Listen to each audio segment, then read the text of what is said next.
Thank you.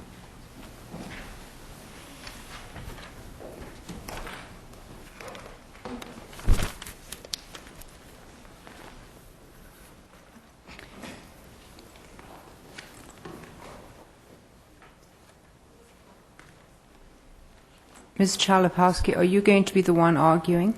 Yes. So you will, as you've probably observed, there are 3 lights. It shows 10 minutes. When it gets, and you have 10 minutes. When you have 1 minute left, the orange light will go on, and then when the red light starts flashing, then the time for your argument is up, and you may be seated. Thank you very much. Good morning. Good morning. Chief Justice Marshall, Justices, may it please the Court, I am Dr. Małgorzata Chalupowski, and my husband, Chester Chalupowski, is present here, and we are appearing pro se. My husband and I appreciate the opportunity to invoke this Court's protection in this matter. We came to this Court after exhausting all legally available avenues of redress. We ask this Court to stay proceedings in an Essex probate court matter, docket number 0551, filed by Mr. Anthony Metaxas, an attorney, against Mary Jane Chalupowski and her 3 adult children, Judith, Donna, and Chester Chalupowski. The reason why we ask this Court to stay the proceedings in the case pursued by Mr. Metaxas is simple. Mr. Metaxas did not have standing to bring the probate court action he brought, or any other court action for that matter, in his purported capacity of a trustee of 2 family trusts holding assets, the real and liquid assets belonging to 87-year-old Mary Jane Chalupowski. Mr. Metaxas, the plaintiff in the probate court action, has been using as a basis for his standing certain Essex probate court orders which he knew to be void as a matter of law. There are 3 independent reasons why said Essex probate court orders are void as a matter of law. First of all, the orders in question were issued by the court, by the trial court, which was acting on the matters which were at the same time pending before the appeals court. Therefore, they were outside of jurisdiction of the trial court. And orders rendered by a court lacking subject matter jurisdiction are void as a matter of law. At the same time, while the probate court was acting on the matters pending before the appeals court, one of the matters pending before the court was the question which of 2 certain realty trusts was valid. Let's call them, for the simplicity, an old trust and a new trust. This matter was very relevant to the jurisdiction because if the old trust was valid, this trust contained a provision of arbitration. Therefore, any dispute pertaining to this trust should be brought before the arbitrator, not before the court.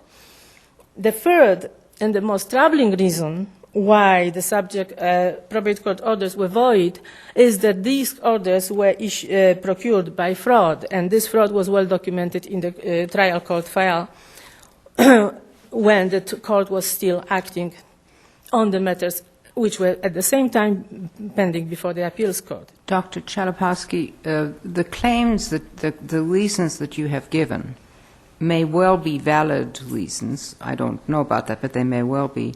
But the way that we would normally address that is in the course of the normal appeal. The appeal will be ongoing. Typically, this court will step in now only if you wouldn't be able to challenge those rulings, such as that the appellate court didn't have jurisdiction, that the probate court didn't have jurisdiction. That's a claim that you can raise in the appeal from the judgment. Our jurisdiction to hear appellate claims is very limited only if you couldn't raise the claim. Yes, Your Honor, and I understand this issue.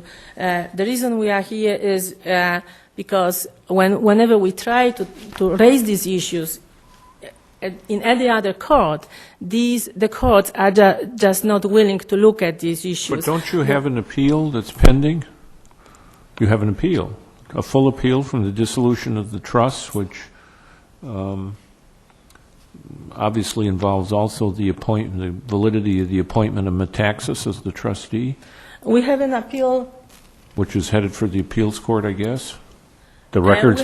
We have an appeal with the appeals court pertaining to the single justice of the appeals court refusal to stay the proceedings. Correct, but do you have an appeal from the judgment that was entered in the probate court? We filed a notice of appeal, and The record has been assembled, the court didn't assemble the record yet. but it will be assembled. We don't know, because every time when we file a notice of appeal, the probate court finds a way to refuse to assemble the record. This was the situation. Of course, that's your burden. Yes, and we do everything what we can. This was the situation with the appeal from these orders entered in the summer of 2004, where the notice of appeal was filed, and we did everything what we could. We followed all the possible rules, and still the probate court did not assemble the record and did not allow the appeal to proceed.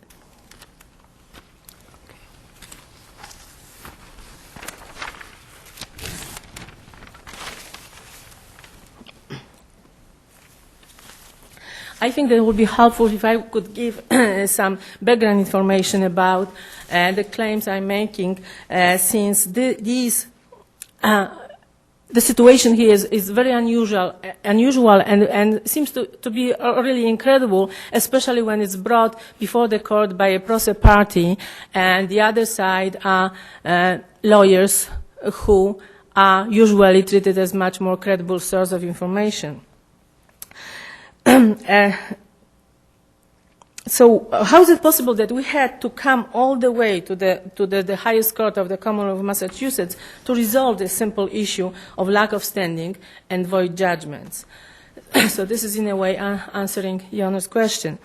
The case pursued in the probate court by Mr. Metaxas is the last stage of this, a final solution, if you will, of an ongoing legal drama known to just about everybody in the Essex County legal environment as the Chalupowski case.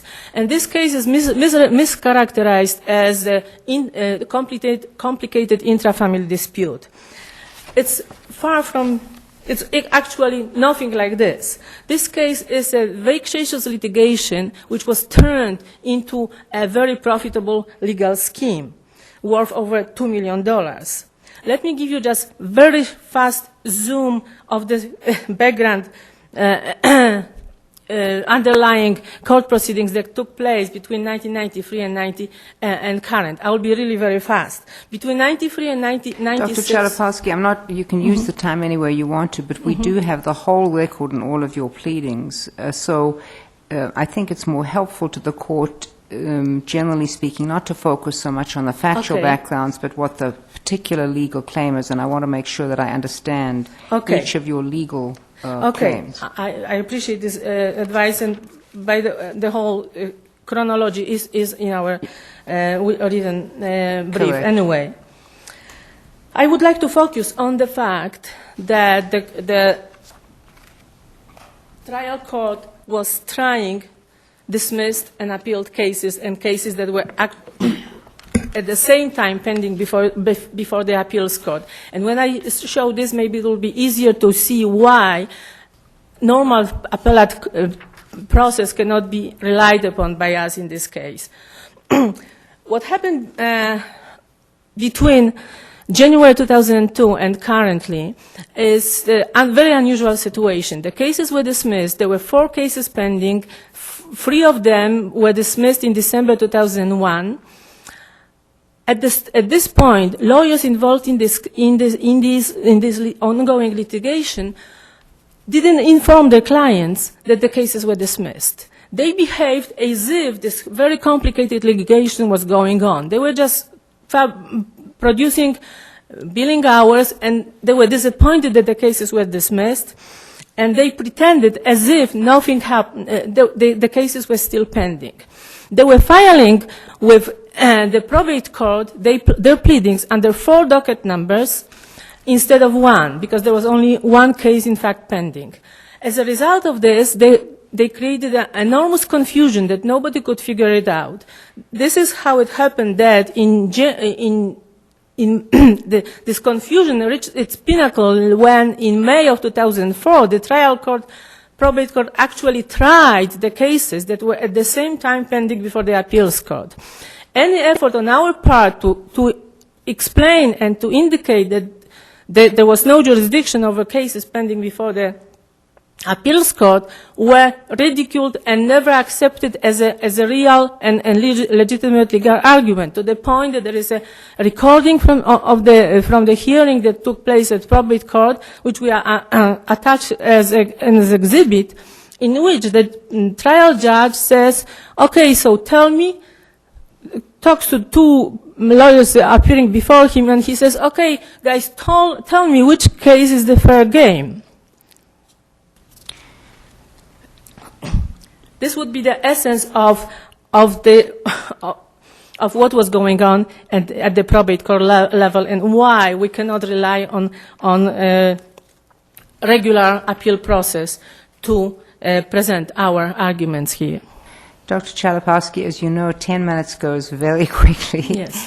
But I want to assure you that the court, I've taken a look, and we will take a look at the submissions, all of the submissions that you have made, and really, as you could hear from today, oral argument is just if we need to ask a particular thing, but I think the court understands what your legal claims are, and we will look at the materials that you have submitted. So thank you very much. Thank you very much, Your Honor. All rise. Hear ye.